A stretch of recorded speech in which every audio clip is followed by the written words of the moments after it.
Welcome to a special WTCH presentation. Race for Sheriff 2018. You decide. The views and opinions expressed on this program today are those of the host and those appearing on the show. They do not necessarily reflect the views and opinions of WTCH Radio. WTCH makes no representation of the accuracy, completeness, or validity of any information on this program. These interviews were previously recorded this week in privacy. The playback order is by random selection. After all presentations have aired, WTCH will make copies available at our website, tchdailynews.com. Enjoy this special programming, Race for Sheriff 2018, You Decide, from WTCH Radio. Good morning, I'm Doug Rogers on WTCH AM 960 and 96.1 FM. Welcome to our special programming today, Race for Sheriff 2018, You Decide. Our studio guests this morning include Incumbent Sheriff Adam Bieber, WTCH's Kayla McKenzie, moderator Chuck Dallas, and videographer John Kupski. We're going to turn this over to Kayla McKenzie now before we get started with our candidate to pass along useful information for the voting process. Thanks, Doug. We're joined first by County Board Chairman Jerry Erdman to give us a brief explanation of the requirements to become the county sheriff and to give us a general overview of the day-to-day duties that our sheriff has. Hi, Jerry. How are you? I am doing wonderful on a super day like today. First off, what are the requirements to be sheriff? Okay, the legal requirements, according to state statute, is the fact that you only have to be 18 years of age and not a felon on your record. That's a legal limit. Can you describe the role of the sheriff? What's the job description? What are his general responsibilities? The sheriff actually oversees quite a bit. He oversees his budget. He oversees the jail budget. He's in there planning and predicting what automobiles have to be replaced. He is actually a working sheriff who's out on the road. The sheriff's role primarily is a one that does budgeting, heavy into finances, because the sheriff's budget is primarily 100%, almost 100% tax levy dollars. So it's all money that comes from the taxpayer. So one that is fiscally responsible and prudent to where that money goes and how much he expends is crucial. As far as staffing is concerned, what's his role in staffing his own deputies and the jail? Okay, the sheriff's role in the correctional part or the jail part of it is to make sure that we have adequate correctional officers for the number of inmates. I believe according to state statute, you have to have so many correctional officers for so many inmates. One of the sheriff's job is to make sure that jail is fully staffed. Okay, Jerry, thanks again. That's County Board Chairman Jerry Erdman. And I'd like to note that on our website, tchdailynews.com, we do have a featured segment with County Administrator Brent Miller that goes over the statutes for County Sheriff, and you're welcome to check that out. Primaries are coming up Tuesday, August 14th. We're also now joined with County Clerk Pam Schmidt. Hi, Pam. Could you describe your role with the county? Basically the administrator of the elections for the county. You have a sample ballot in front of you. The sample ballot is also posted on your website. What's the website for the county? www.co.wi.us. Just describe a little bit about what is on the ballot. What's the ballot going to look like, and what are we expecting when it comes to voting? Okay, so in Shawano County, we have basically two different types of ballots. We have an optical scan ballot, which is also known as a mark sense ballot. What a voter needs to do on that ballot is just simply connect an arrow to indicate which candidate they're voting for. You cannot cross over parties. If you cross over a party using this ballot, when it's fed into the tabulator will kick it out saying that they've overvoted. And a voter can actually, they can correct their ballot at that time. They can have up to 3 ballots to, get it correct. The other type of ballot that we have is a paper ballot. And what the voters will receive in those communities that use those ballots, they receive a packet of ballots. There's actually 5 ballots that are stapled together. They simply tear off the party ballot that they're going to vote on and deposit it into the ballot box. So there's no chance of overvoting on a paper ballot. And the other style that we have is everybody's used to the touch machine. No chance of crossing over on that ballot either. Okay. So again, when we're voting, as far as the sheriff race is concerned, on this ballot, you are going to see 2 of our candidates. That's going to be Adam Bieber, and that's also going to be John Gutho. You will not see Keith Sorley on this ballot. And just to help with possible confusion, can you explain why that is and where we're going to see Sorley on the next election? Sure. There aren't any independent candidates, no matter what level of the state or county government that will appear on the August 14th ballot. Independent candidates are running outside of party designations, so that's why they'll move right on to the November ballot. Let's talk a little bit about absentee. Okay, we do have information on our website that people can actually download an application to vote by absentee. All of the clerk's addresses and phone numbers are out there also. A lot of them are by appointment. There is no longer a ruling as far as that the municipal clerk has to have in their office the in-person voting for a certain designated amount of time like it used to be years ago. So it's up to the clerk what they do. Most of them, though, they will take the absentee in person up until the Friday before the election, but all of those will be posted. Right. They can vote absentee simply if they just don't want to go out of the house to vote. All right. Is there anything else that we should know as far as the voting process is concerned? What to bring? Do need to bring photo ID in order to vote if you are already registered. If you're not registered, you can go online to register. If your driver's license has your correct address on, you can register online and you will automatically be in the poll book for your municipality.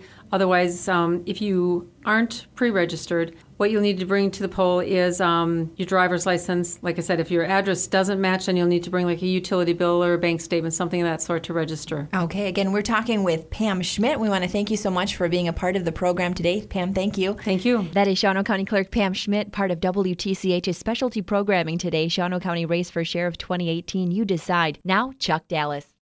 Thank you. Today we're talking with Sheriff Adam Bieber. We'll begin with a brief biography, 2 questions, and then allow the candidate to take the floor and present their platform for Shawano County Sheriff. So now the bio. Adam Bieber has served in law enforcement for 18 years. He was elected by the Shawano County voters to become sheriff and has served in that role since January of 2015. He's a member of the Highway Safety Committee and the Drug Court Oversight Committee. Adam served 10 years as drug officer in the city of Shawano, served 3 years as a liaison officer, and was the head wrestling coach for Shawano High School for 10 years. Adam currently serves as president of the Shawano Wrestling Club and has also coached youth baseball for the past 8 years. Adam Bieber is a Shawano County leadership graduate. He was born and raised on a dairy farm near Coleman, Wisconsin. He is a husband of 17 years to his high school sweetheart, Amy, and father of 3 boys, Will 14, Wes 12, and Wyatt 9. The Bieber family has attended Hope Community Church here in Shawano since 2003, and Adam Bieber is a member of the Shawano County Republican Party. Welcome, Adam. Good morning, Chuck. So, for our first question, why are you running again for the Shawano County Sheriff? Well, there's a lot of work to be done yet. And, I started this 4 years ago. In 2014, when I decided to run for sheriff, there's a lot of things going on, and I wanted to be a part of that solution. A lot of problems going on. If you remember, there was missing money in the jail. I want voters to know that we took care of that problem. The relationship between the sheriff's office and the county board and the district attorney, we've repaired those relationships. So there's a lot more work to be done, and I want to be a part of that process. I really care about this community. I'm raising boys and a family in this community. I moved here back in 2003 and immediately got involved in the community, and that's what's important for all of our officers and deputies to do, and to get involved. If we're going to make this community better, we have to get involved. We have to invest in our youth. We have to face the problems head on and address them. And I want to be a part of that process. And that's why I'm continuing to run for sheriff. I think we've made a lot of progress over the last 3.5 years since I've been sheriff. As I said, we've repaired relationships. We've reached out. We've got leaders together in the same room and hashed out problems. And I want to continue to be in that leadership role and work for the community because I'm invested in this community. I want to make it better. Good. All right. Can you address how you feel on transparency of the sheriff's office? Is there too much transparency, not enough, or maybe just the right amount when it comes to informing the public on an incident or inner workings of the department? Well, I think we can always do better. And obviously, before I was sheriff, there was a real lack of transparency in my opinion. When I ran for sheriff in 2014, that was one thing I ran on, is transparency, communicating with the public. The belief that we can't do this alone, that the police can't fix the community's problems alone. We need to invest the community in with us. And that's part of Sir Robert Peel's principles of policing. We have to involve the community, and we have to get permission from the community on everything that we do. And so that's been part of my mission as sheriff, to inform as best as possible. We use social media. When I came in as sheriff in 2014, there was about, 2015 I started as sheriff.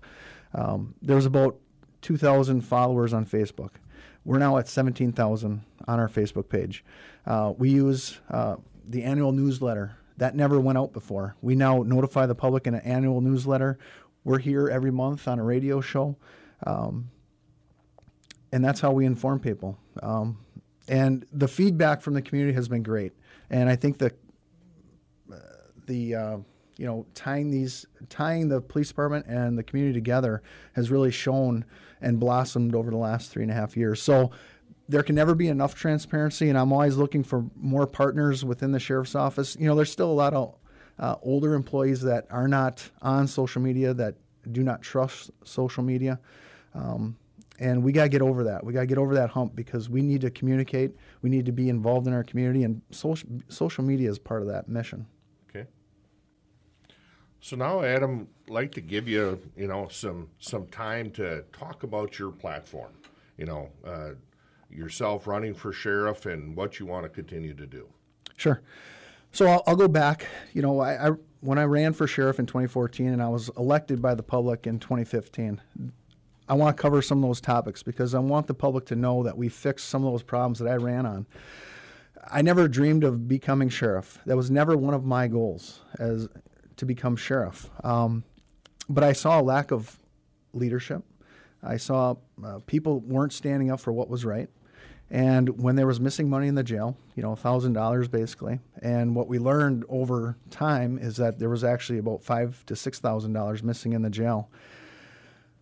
Nobody at that time was standing up and correcting that issue. And as soon as I was elected sheriff, we literally changed the money handling policies, and we basically put a camera on the safe that was in question. And that stopped the missing money immediately. And you got to wonder, why did it take that long? Simple steps just like that. Putting a surveillance camera on a safe where the missing money was missing, and it had been going on for 5 years. Why wasn't it taken earlier? And that's a lack of leadership. That's incompetence. And I want the public to know that we've taken steps to secure that, and we hold people accountable now at the sheriff's office, and that's important to know.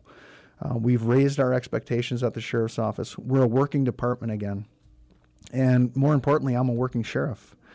You'll see me in the squad car. You'll see me pulling people over. You'll see me out in the community in my uniform, and that hasn't happened before. And that's what the public deserves, that. And I'm still able to get done what I need to with my sheriff stuff and be a leader. I don't want my deputies to not do what I'm not willing to do myself.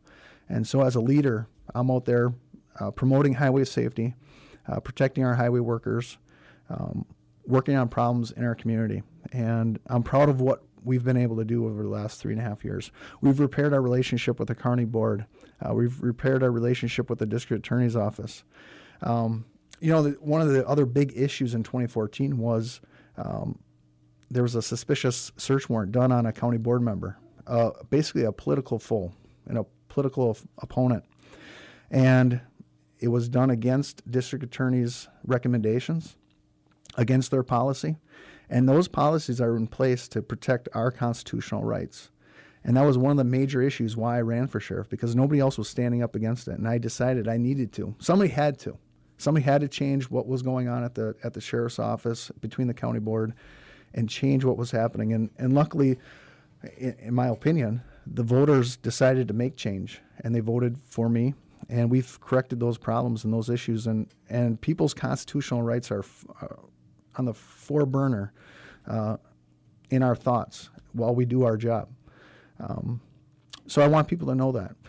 All the new services that we've implemented at the Sheriff's Office, online exchange area, Citizens Academy, prescription drug box, are all results, body cameras for deputies, are all results of a good working relationship with our county board. And they saw the vision that we shared with them, my team and I shared, and they voted for it. I mean, the evidence building was approved 27-0, unanimous decision, and it's going to save taxpayer money. It solved the problem that had been a problem for at least 18 years in Shawano County, and it gives confidence to our justice system. How we handle evidence is an important thing. So those are things that we were able to get done. And we've accomplished a lot more. We've updated our technology in the jail. We've done a lot more. We've found ways to save money in our budget.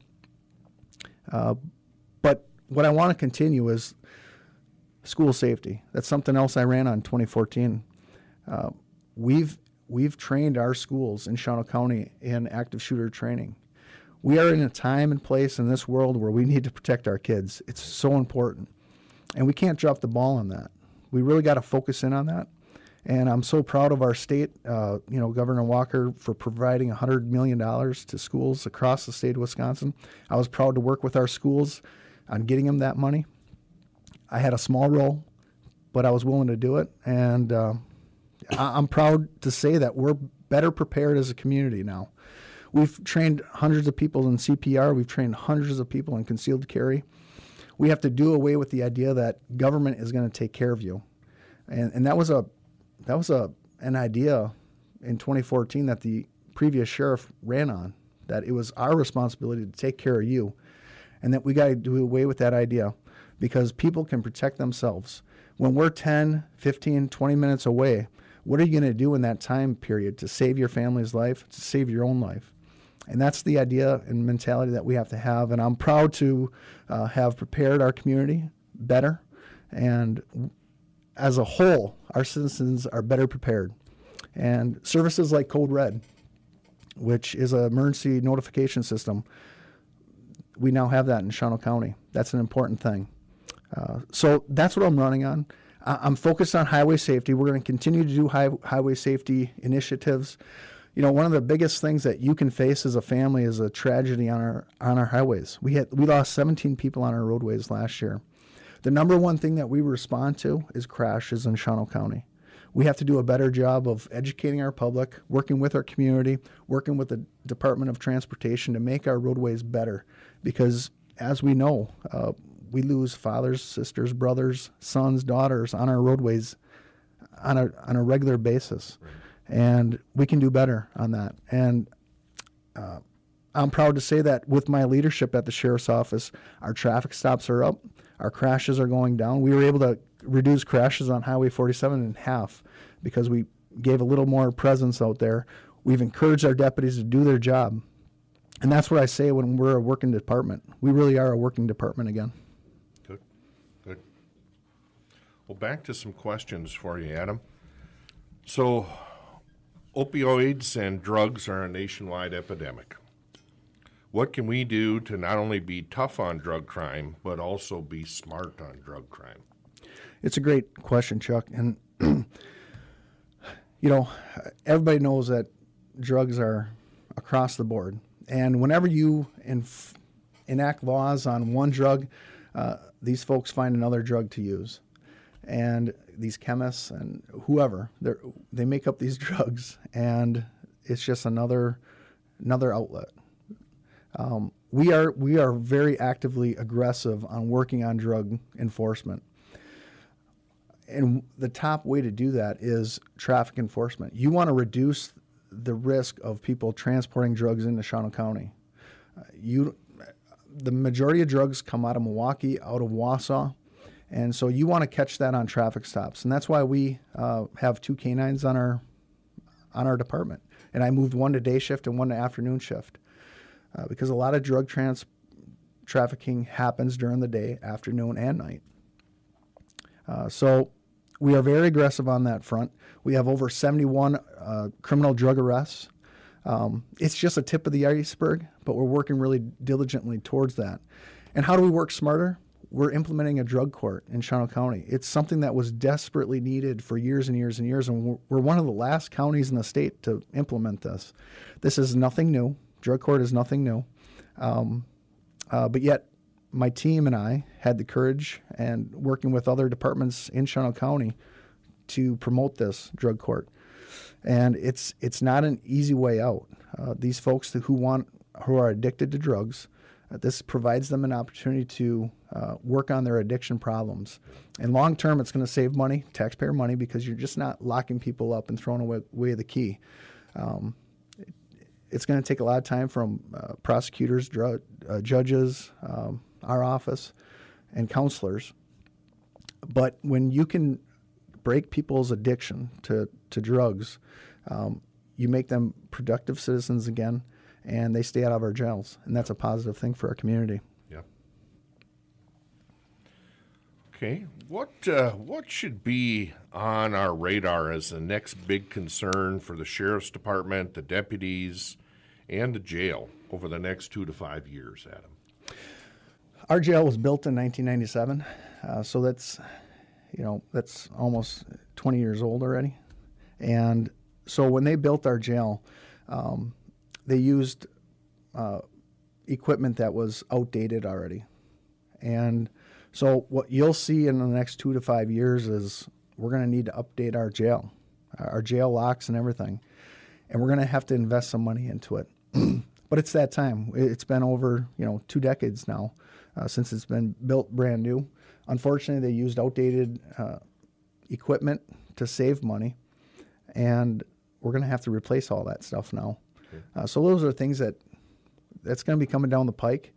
The great thing about that is that our county board members have been frugal. They've been conservative, and they've been able to save a lot of money. Our evidence building is being built without a loan.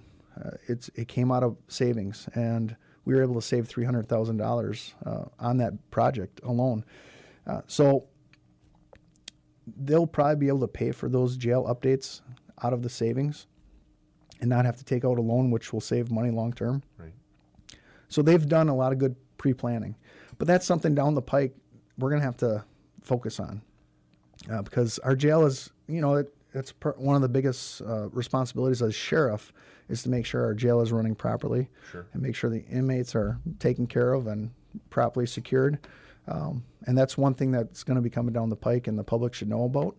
But I'm confident that our county board has prepared wonderfully for this, and we'll be able to pay for it out of our savings without even having to take out a loan for it. Okay. Good. Do you see opportunities, any opportunities to cut department expenses or reallocate some funds into different programs, services, or equipment? It's really tough because the levy limits that were imposed a couple of years ago. There's definitely ways. We found ways to save money at the sheriff's office. Just changing some of the policies, we were able to go out and bid for other cleaning services. We saved $10,000 a year on that alone. New technology. Our in-car camera systems used to cost $4,000 per unit. That's down to about $1,000 per unit, in-car squad cameras. So new technology is definitely going to save us money down the road. The problem is everything else, bullets, gas, health insurance, everything else is raising in price. Sure, yeah. So we always have that problem where you find a place you can save money, but everything else is going up in cost. Yeah.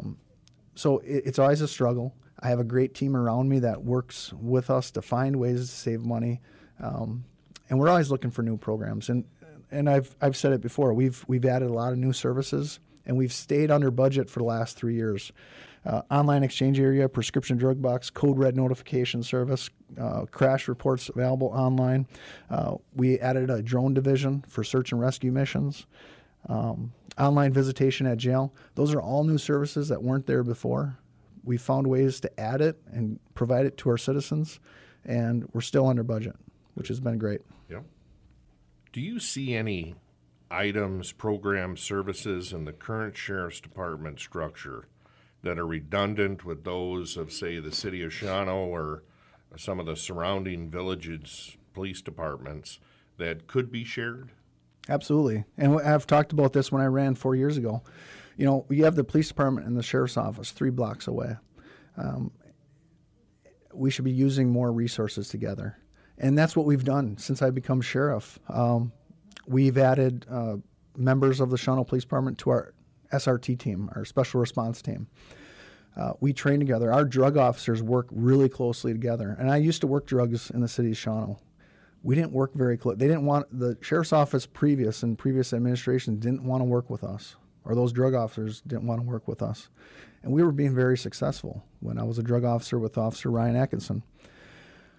That has changed, and our direction has changed. We have 2 new detectives in our agency that are working really hard every day. They work closely with the police department. Our evidence building, that's one way we can save money.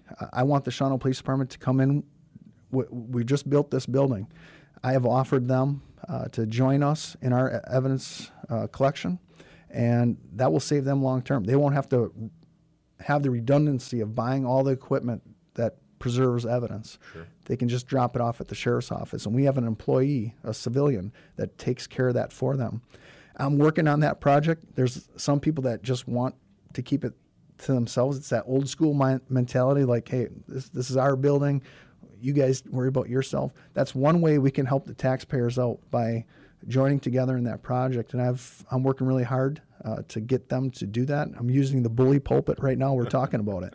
Sure. Citizens should talk about this and put pressure on their city council members and mayor and say, hey, listen, let's join the Shawano Police Department. Right now, they don't really have a need, but when they have to rebuild or buy new equipment, they should join in with us, and it'll save us taxpayer money.